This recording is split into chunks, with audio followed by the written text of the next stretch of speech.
నమస్తే, welcome to Vigil. నేను మీ స్వాతి.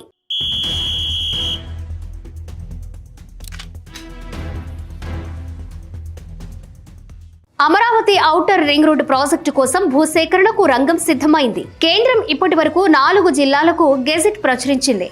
ఎన్టీఆర్ జిల్లా వివరాలను ఇక్కడి అధికారులు వచ్చే వారం కేంద్రానికి పంపిన తరువాత దానికి గెజిట్ నోటిఫికేషన్ ఇస్తుంది.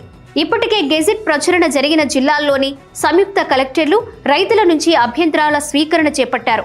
ఓఆర్ఆర్ ప్రాజెక్టుకు డిపిఆర్ను కేంద్ర మంత్రివర్గం ఆమోదించేలోపు భూసేకరణను కొలిక్కి తెచ్చేలా రాష్ట్ర ప్రభుత్వం చర్యలు తీసుకుంటుంది.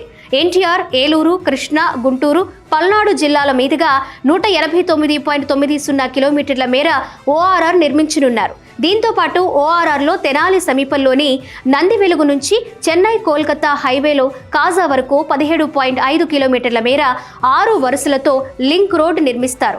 ఓఆర్ఆర్లో నారాకోడూరు నుంచి గుంటూరు శివారులోని బుడంపాడు వరకు 5.5 కిలోమీటర్ల మేర 4 వరుసలతో మరో లింక్ రోడ్ నిర్మిస్తారు.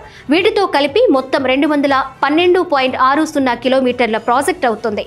ఇక ఓఆర్ఆర్ కోసం 140 మీటర్ల వెడల్పుతో భూసేకరణ చేస్తున్నారు.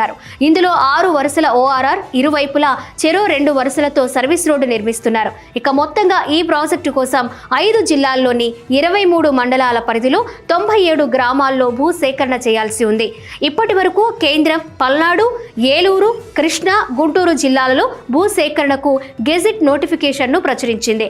ఇక ఎన్టీఆర్ జిల్లాల భూముల వివరాలను ఇక్కడి రెవెన్యూ అధికారులు 2 రోజుల క్రితం జాతీయ రహదారుల అధికార సంస్థకి అందజేశారు. వాళ్ళు వచ్చే వారం ఆ వివరాలను ఎన్హెచ్ఏఐ ఉన్నతాధికారులకు పంపాక ఎన్టీఆర్ జిల్లా భూసేకరణ గెజిట్ నోటిఫికేషన్ను కేంద్రం ప్రచురించనుంది. ఇప్పటికే కేంద్రం గెజిట్ ప్రచురించిన జిల్లాల్లోని పల్నాడు జిల్లా సంయుక్త కలెక్టర్ పత్రికా ప్రకటన జారీ చేసి ఆయా సర్వే నంబర్లలో భూ యజమానుల నుంచి అభ్యంతరాలు స్వీకరించారు. ఏలూరు జిల్లాలో అభ్యంతరాల స్వీకరణ జరుగుతోంది.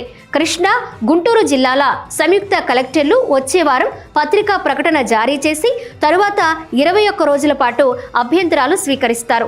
కొన్ని చోట్ల 140 మీటర్ల కంటే ఎక్కువ వెడల్పుతో గెజిట్ నోటిఫికేషన్ జారీ చేశారు. అలైన్మెంట్ ప్రకారం కొన్ని సర్వే నంబర్లలో పూర్తి భూమి, మరికొన్నింటిలో కొంత భూమినే సేకరించాలి. అయినా ఆ సర్వే నంబర్లన్నిటినీ గెజిట్లో పేర్కొంటున్నారు. సర్వే నంబర్లతో సహా రెవెన్యూ, సర్వే అధికారులు ల్యాండ్ ప్లాన్ షెడ్యూల్ రూపొందించి సంయుక్త కలెక్టర్లకు అందజేస్తారు. ఆ తర్వాత జేసీలు భూమి రాశి పోర్టల్లో వాటిని అప్లోడ్ చేస్తారు. వీటిని పరిశీలించి ఖరారు చేస్తూ కేంద్రం 3D నోటిఫికేషన్ జారీ చేస్తుంది. కేంద్ర మంత్రివర్గం ఓఆర్ఆర్ ప్రాజెక్టుకు ఆమోదం తెలుపుతూ అధికారిక ఉత్తర్వులు జారీ చేసిన తర్వాత 3D నోటిఫికేషన్ జారీ అవుతుంది. అనంతరం ఆయా భూములకు డాక్యుమెంట్లు, ఆధారాలను చూపించి యజమానులు, రైతులు నిరూపించుకోవాలి. తర్వాత సర్వే నెంబర్లు, వాటిలో భూ విస్తీర్ణం ఆధారంగా ఎంత చెల్లిస్తారనేది పేర్కొంటూ అవార్డు పాస్ చేస్తారు.